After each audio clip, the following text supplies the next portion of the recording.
পাবনায় নারীদের উদ্যোগে এক গ্রামে গড়ে উঠেছে ৩০টি ভার্মি কম্পোস্ট সারের কারখানা। এক একজন নারী এক একটি কারখানার মালিক।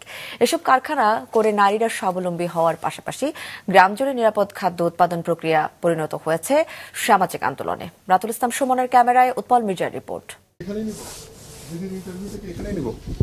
পাবনার কৃষিপ্রধান ঈশ্বরদী উপজেলার বড়ইচড়া ঈদগাপাড়া গ্রামের এমিলি নাসরিন নিরাপদ কৃষি উৎপাদন, কম পুঁজিতে অধিক লাভ আর কাঁচামালের সহজলভ্যতার কথা চিন্তা করে তিনি ৩০ জন নারীকে সংগঠিত করে স্থানীয় কৃষি দপ্তর থেকে প্রশিক্ষণ নিয়ে যৌথ উদ্যোগে তৈরি করেন একটি জৈব সারের কারখানা। ২০১৫ সালে জনপ্রতি ২,০০০ টাকা পুঁজি আর নিজেদের শ্রমে গড়ে ওঠা এ কারখানার ব্যাপ্তি ছড়িয়ে পড়েছে গোটা গ্রাম জুড়ে। ৩০ জন নারী এখন ৩০টি কারখানার মালিক। যেসব কারখানায় প্রতি মাসে উৎপাদন হয় ১৫ থেকে ২০ মেট্রিক টন জৈব সার। ৩০টা আমরা প্রথমে এটা ৩০টা নারী মিলে এটা শুরু করি।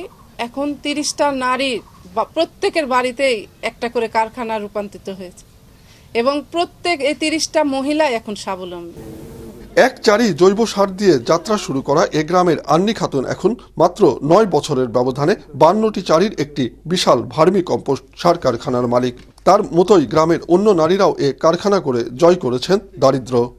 প্রতি মাসে ৩ টন করে ওঠে, বিক্রি আপনার মাসে ২ টন হবেই, প্রতি মাসে ২ টন করে হবে। আলহামদুলিল্লাহ এখন অনেক ভালো বিক্রি করছি। আমি অনেক আগাইছি, আমার ৩টা ছেলেকে লেখাপড়া শিখাচ্ছি, গরু কিনেছি ৩টা, শুধু এটা বেচেই। আমার প্রথমে হচ্ছে ২,০০০ টাকা আমি দিয়ে শুরু করি। এখন ইনশাল্লাহ ২০-২৫,০০০ টাকা আমার মূলধন হয়ে গেছে। আমি ওর থেকে যেন আমি মাসে ৫০,০০০ টাকা করে বিক্রি করতে পারি। চাহিদা এসে যাচ্ছে, মানুষ ফিরে যাবে না, আমার জায়গা আরো বাড়ানোর দরকার। তারপরে আমি এই সাইডে আবার জায়গা বাড়াচ্ছি, এখন আরো আমার চাহিদা এসে যাচ্ছে বিক্রি করা। এই কারখানার মূল কাঁচামাল হচ্ছে গরুর গোবর, যা তারা সংগ্রহ করেন নিজেদের পালা গরু সহ বিভিন্ন গ্রাম থেকে। কারখানাতেই পালন করা হয় কেঁচো।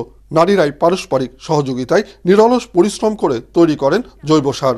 ভার্মি কম্পোস্ট করে আল্লাহ দিলে আমার নিজের যত চাহিদা আমি সব পূরণ করতে পারি, কারোর কাছ থেকে আমার টাকা নেওয়া লাগে না। একটা রিং থেকে শুরু করেছিলাম, এখন অনেকগুলা করছি, হাউস টোজ অনেক। এখন আগের থেকে অনেক এখন চাহিদা আছে, অনেক এখন বিক্রি হচ্ছে।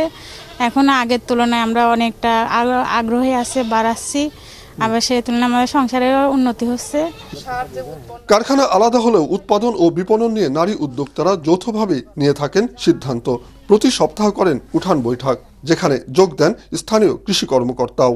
বড়ইচড়া ঈদগাপাড়া গ্রামে আমরা কৃষি বিভাগের উদ্যোগে ৩০ জন কিষানীর একটি দল গড়ে তুলেছি এবং এই কিষানীদের মাধ্যমে আমরা জৈব সার উৎপাদন করাচ্ছি এবং তারা ইতিমধ্যে এই জৈব সার উৎপাদন করে নিজেরা স্বাবলম্বী হয়েছে। কীটনাশক আর রাসায়নিক সারের ব্যাপক ব্যবহারের কারণে দেশে হুমকিতে পড়েছে নিরাপদ খাদ্য উৎপাদন। মাটির উর্বরতার রক্ষায় জৈব সারের কোনো বিকল্প নেই বলে মনে করেন কৃষিবিদরা।